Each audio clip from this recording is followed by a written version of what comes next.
আলহামদুলিল্লাহ। প্রিয় বন্ধুরা, দীর্ঘদিন পর আমি তাজভিদের 10 নম্বর তাজভিদ থেকে আবার ক্লাস শুরু করছি। গত ক্লাসে আমরা শিখেছিলাম আরদি সাকিন। আরদি সাকিন মানে হলো মনে মনে ধরা সাকিন। 5টি জায়গায় দম ফেলিলে আরদি সাকিন ধরতে হয়। দম ফেলিবার জায়গায় জের জবর পেশ, 2 জের এবং 2 পেশ থাকলে ওই সব জায়গাতে দম ফেলিলে পারে আরদি সাকিন ধরতে হয়। আরদি সাকিন ধরার একটা চিহ্ন আছে, গোলের মাঝে উল্টা সাকিন, যেখানে দম ফেলিলে মনে মনে সাকিন হবে সেখানে। আশা করছি আপনারা 8 নং তাজভিদের আরদি সাকিন সম্বন্ধে বুঝেছেন। তো এখন সামনের যে পড়াগুলো আমরা পড়বো, তাজভিদগুলো, ওইগুলো প্রত্যেক তাজভিদ একে অপরের সাথে জড়িত। যেমন আজকের পড়াটা দেখুন। আজকে আমরা পড়ছি যে 10 নম্বর তাজভিদ। 10 নম্বর তাজভিদে রয়েছে মাদে আরদি। মাদে আরদি, হ্যাঁ, মাদে আরদি অর্থ অস্থায়ী মাদ। মাদে আসলির বামে আরদি সাকিন, 3 আলিফ মাদে আরজি। ত্রিভুজের মাঝে এক দাগ আছে যেখানে দম ফেলিলে 3 আলিফ, নইলে নইলে মানে না ফেলিলে, না ফেলিলে 1 আলিফ টানতে হবে সেখানে। তো আসুন বন্ধুরা,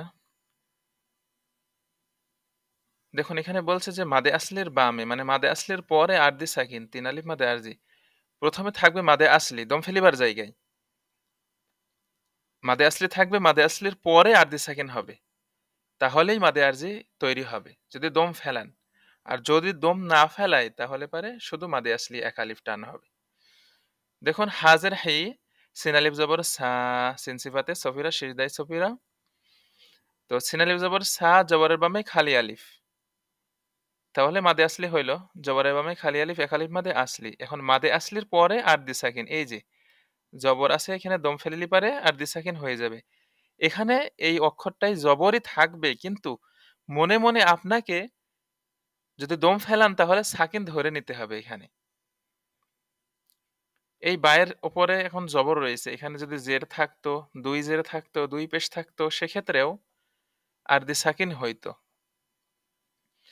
তো আমাদের ছন্দের সাথে মিলতে হবে যে মাদে আসলির পরে, মাদে আসলির বামে, হ্যাঁ, মাদে আসলির বামে আরদি সাকিন মিলেছে। তো এই যে মাদে আসলি, তারপরে এই যে আরদি সাকিন, তাহলে কি হবে? 3 আলিফ মাদে আরদি হবে, 3 আলিফ মাদে আরদি।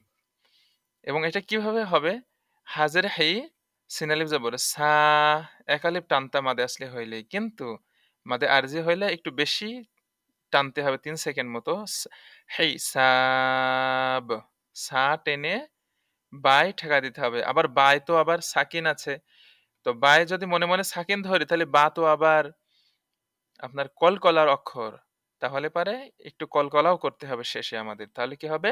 হেই সাব। ঠিক আছে, আশা করছি বুঝেছেন। কারণ বা তো কলকলার হরফ।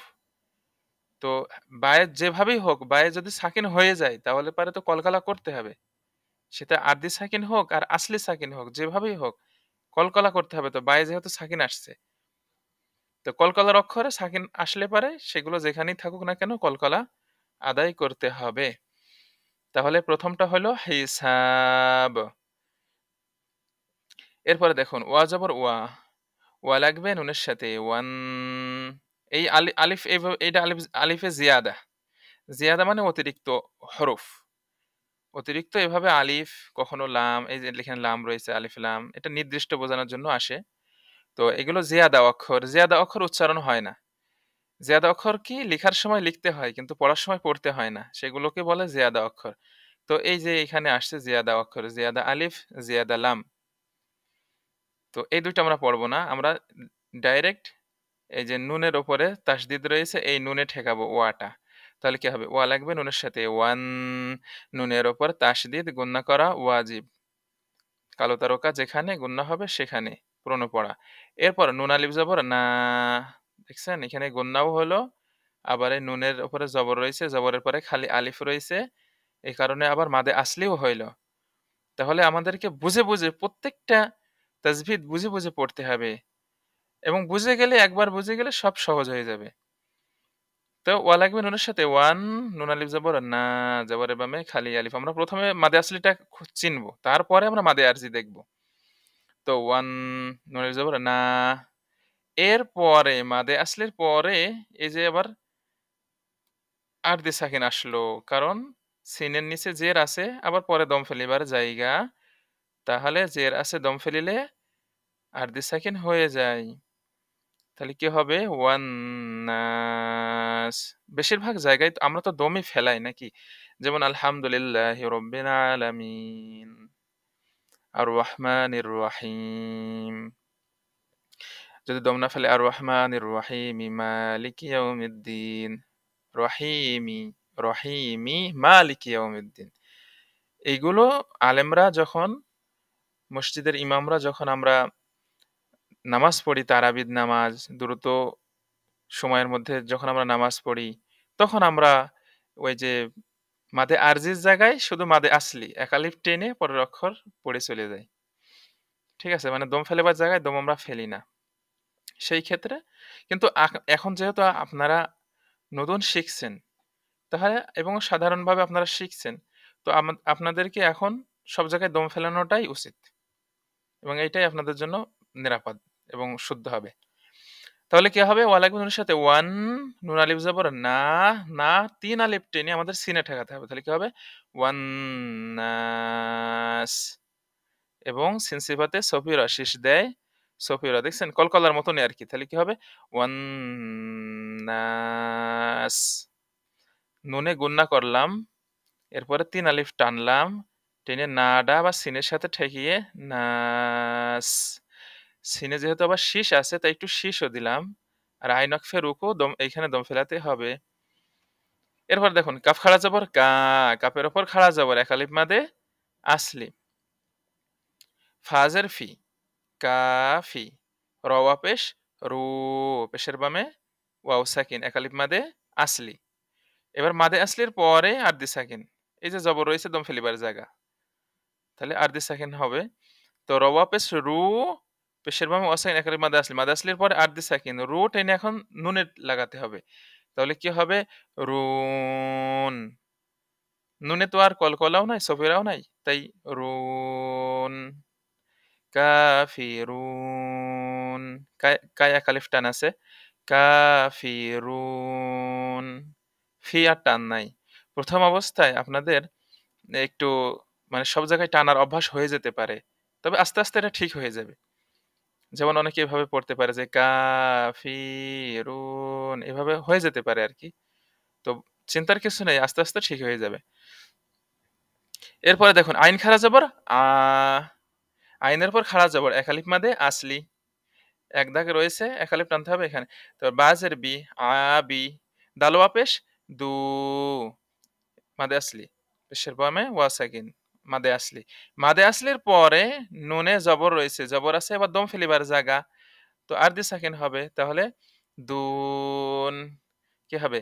আবিদুন।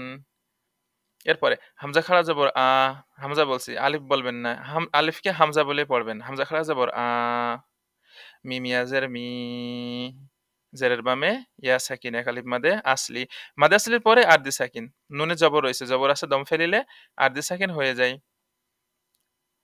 তাহলে মিম ইয়াজের মি, মি টেনে নুনে লাগাতে হবে, মিন। ৩ আলিফ টানতে হবে, মিন। আমিন। আইন ওয়াকফে রুকু দম ফেলাতে হবে। প্রিয় বন্ধুরা, আশা করছি আপনারা বুঝেছেন। আসুন আমরা আবার একটু পড়ি। আজকে আমরা পড়লাম ১০ নম্বর তাজবিদ। ১০ নম্বর তাজবিদে রয়েছে মাদে আরজি। আরজি, আরদি যাই বলুন না কেন, এই মাদটা ৩ আলিফ টানের একটা মাদ। আর এই আরদি শব্দের অর্থ হচ্ছে অস্থায়ী মাদ। মাদে আসলির বামে আরদি সাকিন, মানে মাদে আসলির পরে আরদি সাকিন হলে পারেই ৩ আলিফ মাদে আরজি। আর এই মাদে আরজি সবসময় দম ফেলিবার জায়গায় জায়গায় হবে। এটা আপনারা খেয়াল রাখবেন, তাহলে সহজ হবে। মানে প্রত্যেক দম ফেলিবার জায়গায় মাদে আরজি প্রায় আপনারা পাবেন। কিছু কিছু জায়গায় হয়তো পাবেন না, সেগুলোতে মাদে আসলি থাকে। তো বেশিরভাগ জায়গায় কিন্তু মাদে মাদে পবিত্র কোরআনে সবচাইতে বেশি রয়েছে মাদে আসলি। এরপরে যদি আরেকটা মাদ বেশি থাকে, সেটা হচ্ছে মাদে আরজি। তো নিশ্চয়ই গুরুত্বপূর্ণ। ভালোভাবে বোঝার চেষ্টা করুন, প্রশ্ন করুন প্রিয় বন্ধুরা। আমি আপনাদেরকে সর্বোচ্চ সহযোগিতা করার চেষ্টা করব। জাযাকাল্লাহু খাইর। দেখা হবে পরবর্তী ক্লাসে।